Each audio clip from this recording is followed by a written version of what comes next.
საქართველოს რკინიგზითა და პორტებით გადატანილი ტვირთის მოცულობა შემცირდა, თუმცა გადამზიდავ და ლოგისტიკურ კომპანიებში ამბობენ, რომ კლება უმნიშვნელოა და შემოდგომა სექტორში მაღალი აქტივობით დაიწყება.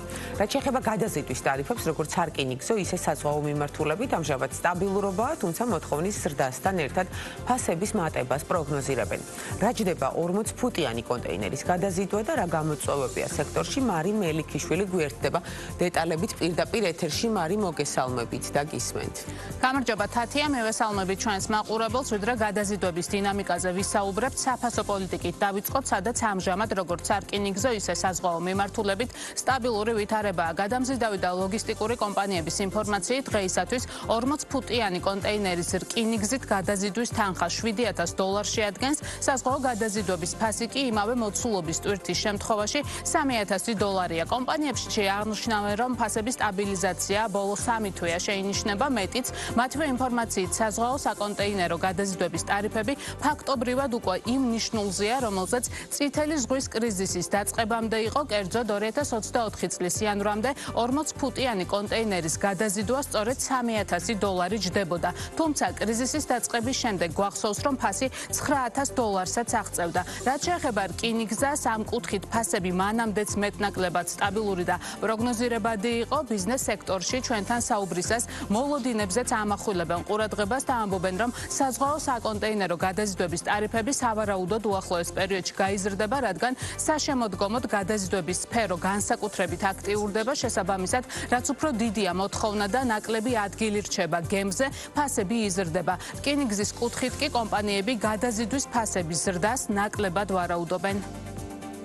ფასების დინამიკა, ის თავიდან რაც იყო, ესე რომ ვთქვათ, კრიზისულ პერიოდში ფასები როცა 9,000-ზე გავარდა წითელი ზღვის კრიზისის გამო, ის დინამიკა დასტაბილურდა, ფაქტორად შეგვიძლია ვთქვათ, რომ დაუბრუნდა თავდაპირველ ნიშნულს, რაც იყო წითელი ზღვის კრიზისამდე. ზოგჯერ იმატებს, ზოგჯერ იკლებს, ეს ყველაფერი გამოწვეულია მხოლოდ გემზე ადგილზე სიმცირის ან პირიქით ზედმეტი უпростоრად overspace.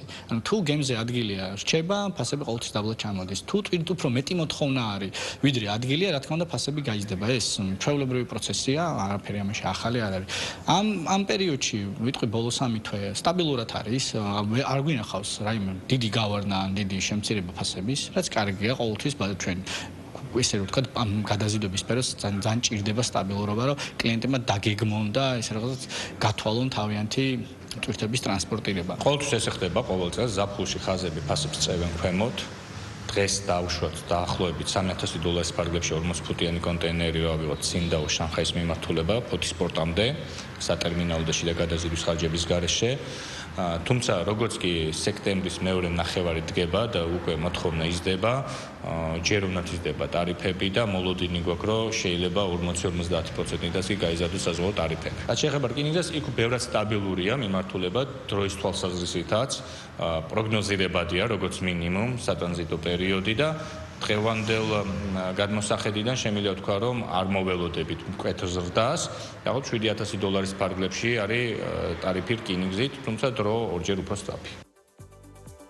თვითონ გადაზიდვების სტატისტიკურ მაჩვენებლებს რაც შეეხება, აქ ბოლო ოფიციალური მონაცემების მიხედვით კლება შეინიშნება, კერძოდ საქსტატის ინფორმაციით 2025 წლის მეორე კვარტალში გასული წლის შესაბამის პერიოდთან შედარებით საქართველოს რკინიგზით გადატანილია 9.4%-ით ნაკლები, სულ 3,200,000 ტონა ტვირთი. ამავე საანგარიშო პერიოდში შემცირებულია ტვირთები პორტებშიც. წლის მეორე კვარტალში საქართველოს ნავსადგურებმა და ტერმინალებმა 4 მილიონი ტონა ტვირთი გადაამუშავა, რაც 5%-ით ნაკლებია წინა წლის მაჩვენებელზე. გადამზიდავი და ლოგისტიკური კომპანიების განმარტებით, ეს არ არის საგანგაშო კლება და მეტიც წლევანდელი წელი გადაზიდვების სექტორში საკმაოდ წარმატებულად დაიწყო. მათივე თქმით, ის რომ ზოგჯერ ტვირთები იმატებს, ზოგჯერ კი იკლებს ბუნებრივი მდგომარეობა და ბაზარი სტაბილურად ვითარდება. რაც შეეხება ახალი დიდი მოცულობით ტვირთების მოზიდვის საკითხს, ჩვენთან საუბარში კომპანიების ნაწილში ამბობენ, რომ უკვე შესაძლებლობების ზედა ზღვარზე მუშაობენ და ქვეყანაში დამატებითი ინფრასტრუქტურის გაჩენის საჭიროებაზე მიუთითებენ, კერძოდ აღნიშნავენ, რომ მაგალითად რკინიგზაში სავაგონე პარკი რჩება პრობლემა და ვაგონების მწვავე დეფიციტია, რაც შეეხება საზღვაო მიმართულებას, აქაც საპორტო ინფრასტრუქტურის დამატების აუცილებლობაზე საუბრობენ და ყურადღებას ღრმა წყლოვანი პორტის აშენების მნიშვნელობაზე ამახვილებენ.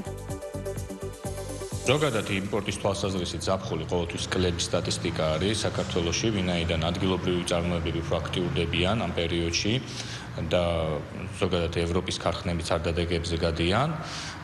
სამწუხაროდ რკინიგზაში და საზღვაო გადაზიდვებში კლება ჯამურად სტატისტიკურად, თუმცა ნიშანდობლივია, რომ თუ ჩავშლით, მან ხედავთ, რომ თხევად და ნაყარ ტვირთებშია კლება მაგალითად და ჯენერალ ტვირთები, რომელიც ძირითადი ესე ვთქვათ დამატებითი ღირებულების შეტანა შეუძლია საქართველოს თავის ტრანზიტული ფუნქციონალით, მან პირიქით ზრდა გვაქვს თვალწოდები დაახლოებით 15-დან 20%-მდე, რაც დადებითი არის და ჩვენს მაგალითს ეს აისახა, ვინაიდან ჩვენ ძირითადად მუშაობთ მაინც FMG სექტორში და ჩვენც კი ვიგრძენით ეს. შემდგომი სეზონი საკმაოდ აქტიურად დავიწყეთ, გაგვიკვირდა კიდევაც იმხელა მოთხოვნა არის. სამწუხაროდ რიგებია საკმაოდ დიდი, როგორც ჩრდილოეთის, ასევე საფის-საბაჟო გამშვიდ პუნქტებზე და ისევ ალიატის და კურიკის პორტები გაჭედილია, რამაც ფაქტიურად რკინიგზის წარმადობა გაანახევრა ამ რიგებმა და დღეს შეგვიძლია პირდაპირ ვთქვათ, რომ ქვეყანაში გვაქვს ვაგონების მწვავე დეფიციტი. სტატისტიკები რაც ნახეთ და რაც გამოქვეყნდა, არ არის რაღაც საგანგაშო და ესე ვთქვათ, ყურადღება არ არის მაგას მისაქცევი, რომ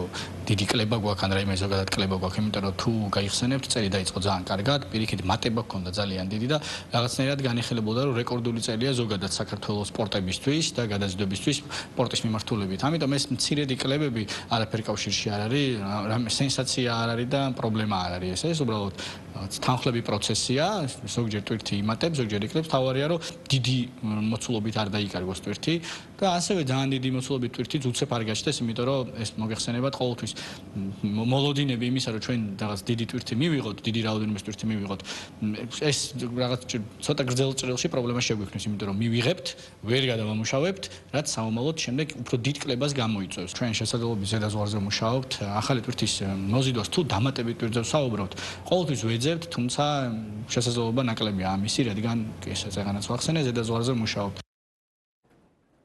აქვე საჰაერო ტრანსპორტზეც მოგაწვდით სტატისტიკურ მონაცემებს, სადაც წლის მეორე კვარტალში ასევე კლება ფიქსირდება, კერძოდ საქართველოს საჰაერო ტრანსპორტით გადატანილია 38,000 ტონა ტვირთი, რაც თითქმის 19%-ით ნაკლებია გასული წლის შესაბამისი პერიოდის მაჩვენებელზე.